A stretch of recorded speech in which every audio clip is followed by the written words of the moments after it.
Hello my students friends, welcome to आपका अपना channel English Express with Suman Tyagi.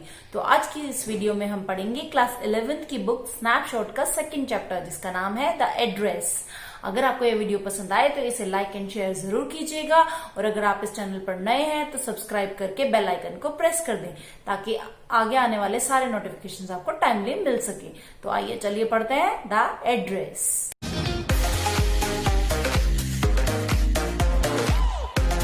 The Address. It is written by Marga Minko. It is an autobiographical chapter or piece of writing, you can say.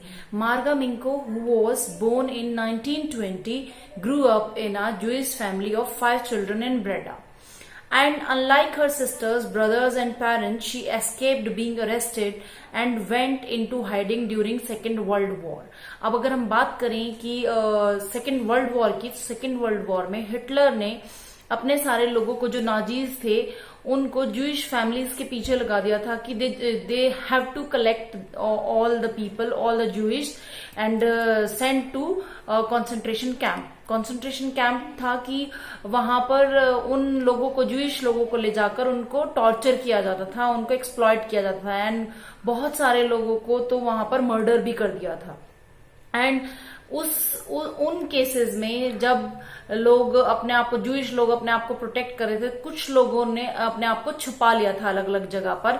इसी तरीके से जो Marga मिंको थी, उन्होंने अपने आप को छुपा लिया था। She was succeeded in that, और उनके बाकी बहन भाई और मदर सब जो है वो उस वॉर में, सेकेंड वर्ल्ड वॉर में मारे गए थे।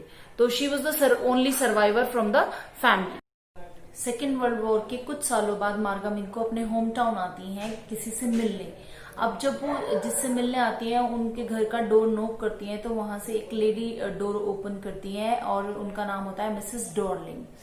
अब the author Marga Minco asking to that lady, do you still know me? Lady replied, no I don't know you. Then जो मार्गा मिंको है वो उनको याद दिलाने की कोशिश करती है कि आई एम मिसेस एस's डॉटर, मैं मिसेस एस की बेटी हूँ। अब आपने मुझे पहचाना, बट जो मिसेस डॉर्लिंग है उन्होंने स्ट्रेट फॉरवर्ड शी टोल्ड कि नहीं, मैंने आपको नहीं पहचाना, मैंने आपको पहले कभी देखा ही नहीं है, मैं आपको नहीं जानती।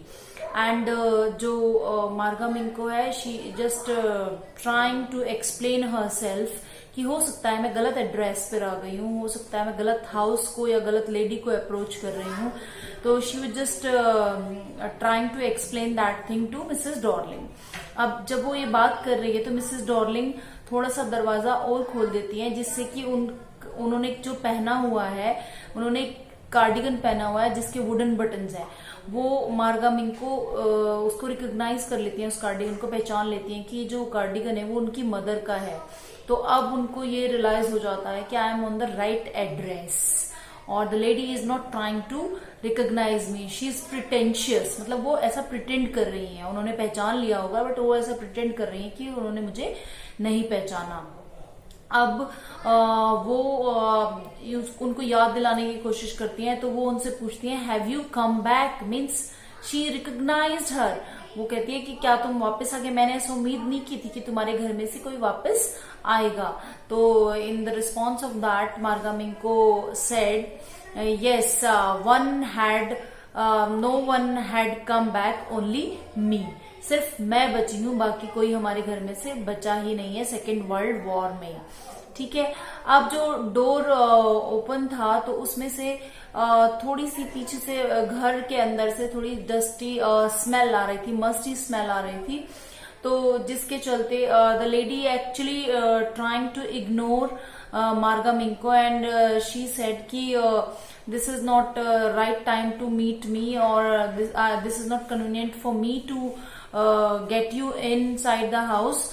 तो मैं आपसे नहीं मिलना चाहती हूँ। And that by saying all these things she just ignore Marga Minco. मार्गा मिंको सेड कि मैं स्पेशली आपसे मिलने आई हूँ, ट्रेन से आई हूँ सफर करके, और आप ऐसे डिनाई मत कीजिए। But the lady was not ready to accept that, and the lady was not ready to get her in, and that's why she just closed the door.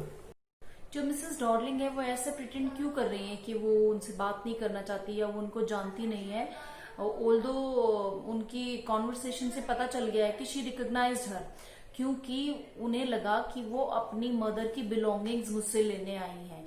अब बिलोंगिंग्स का मतलब क्या लेना देना था उस बात से, अब ये बात हम इस तरीके से समझेंगे कि मिसेस डॉर्लिंग जो थी, she was an old acquaintance of Mrs S.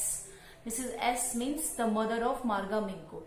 अब जब सेकेंड वर्ल्ड वॉर स्टार्ट हुआ and she knew that thing कि जो जूइश लोग हैं, जो जू लोग हैं, उन लोगों को भगाया जा रहा है या उन लोगों को एक्सप्लॉइट किया जा रहा है, होलैंड से निकाल दिया जाएगा, तो उनको पता था कि जब ये जाएंगे यहाँ से या फिर वॉर के जो सोल्जर्स हैं वो अटैक करेंगे तो इनके घर की जो भी प्रीशियस चीजें हैं वो भी सब लूट कर ले जाएंगे।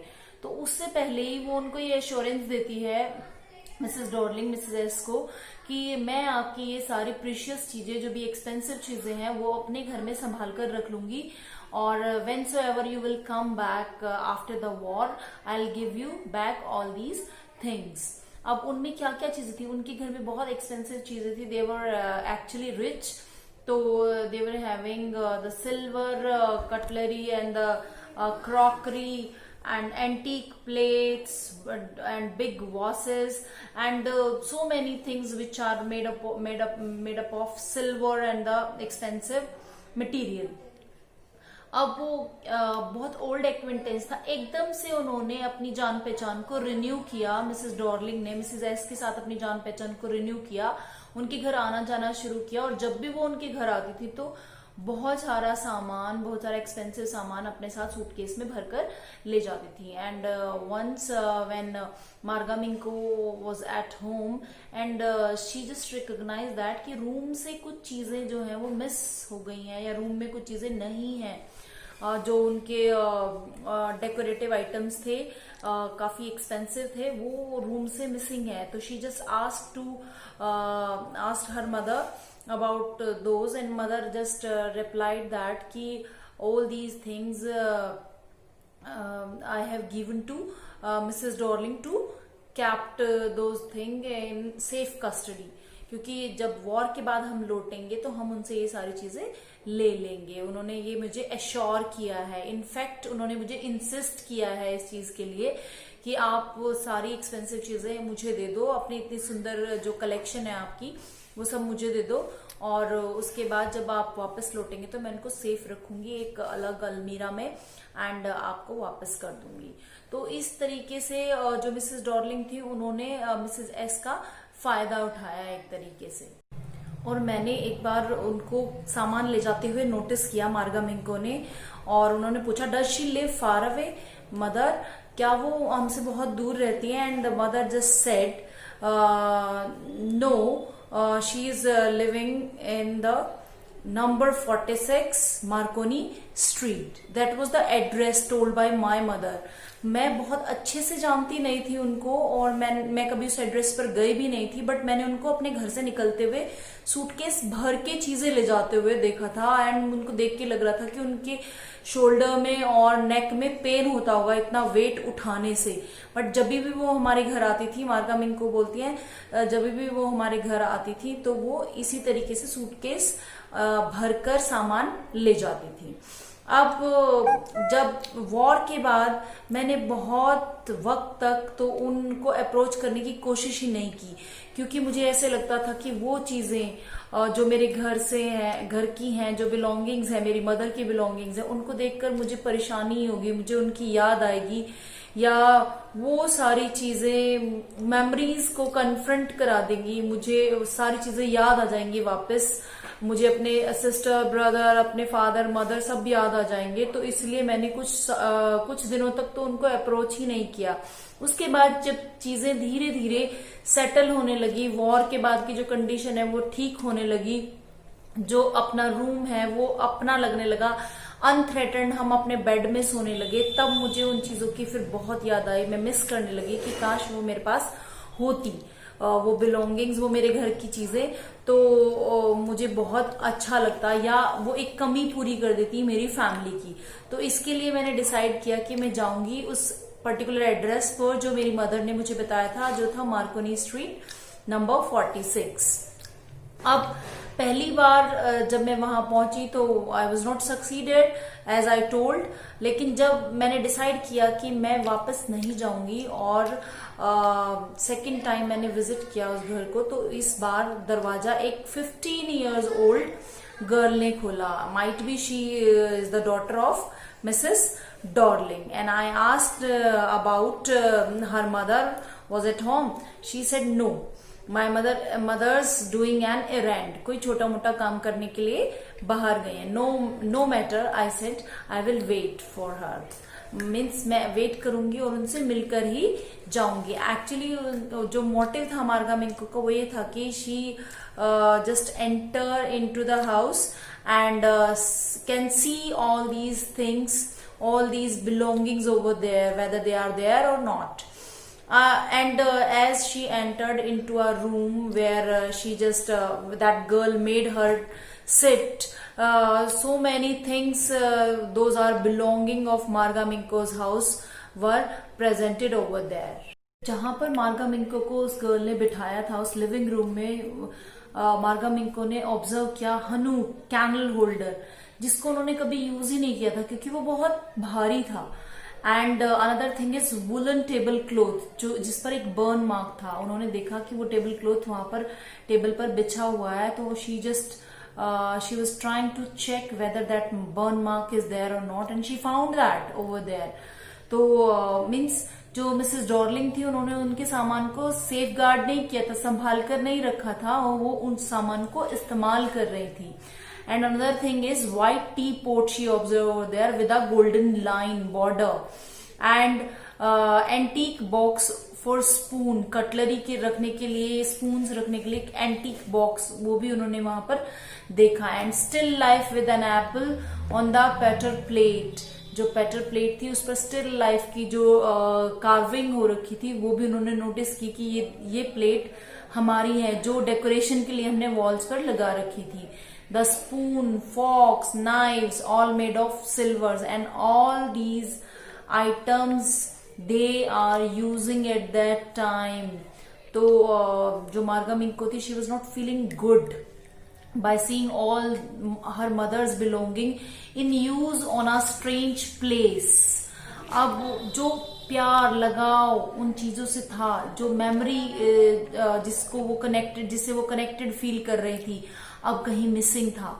उनको देखकर इस तरीके से कोई स्ट्रेंज एटमॉस्फेयर में उनको इस्तेमाल करते हुए देखकर वो जो अटैचमेंट था वो एक तरीके से खत्म हो गया था. And she just feeling oppressed, depressed at that time by seeing all these things in strange environment. And जो भी ओल्ड मेमोरीज थी, वे सारी memories just flooding back to her mind, and the narrator felt sad and underestimate. She just felt that ki my mother's belongings value is underestimated by these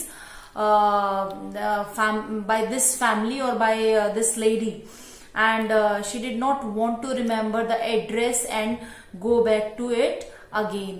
जिस motive से, जिस yeast के साथ वो वहां आई थी उन बिलोंगिंग्स को लेने, जिस प्यार से अपनी मेमोरीज को लेने आई थी, वो सब वॉश अवे हो गया. And she was just feeling like that कि अब ये चीजें मेरी नहीं है. और वो स्ट्रेंज एनवायरमेंट में, क्योंकि चीजों को डेकोरेट करना, सजाना, संवारना, एक प्रॉपर तरीके से अरेंज करके रखना, ऐसा कुछ भी नहीं था वहां.